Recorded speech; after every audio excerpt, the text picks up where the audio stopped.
Okay, here's a quick note about number 3.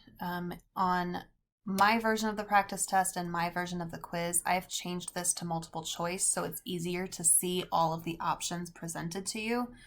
What I want you to notice is that if you put the vertex in, you can already start eliminating answer choices.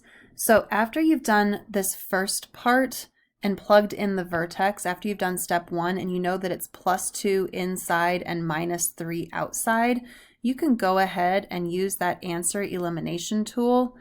And oops, that one's a possibility. Any of them that say -2 or in the inside or +3 on the outside, you can eliminate those. So really you're down to just 2 options.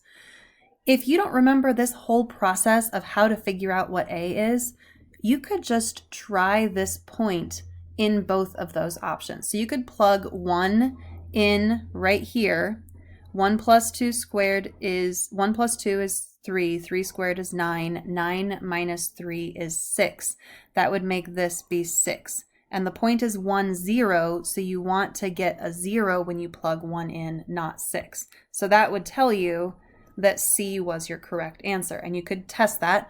1 + 2 is 3. 3 squared is 9. 9 times 1/3 is 3, and 3 minus 3 is 0. So you could plug the point in to find the one that works. So if you know how to do this first step, you can then eliminate your answer choices and then plug in the point to find the correct answer. And that's a little bit easier to do when it's multiple choice instead of that drop-down menu. So I changed that question to multiple choice for that purpose.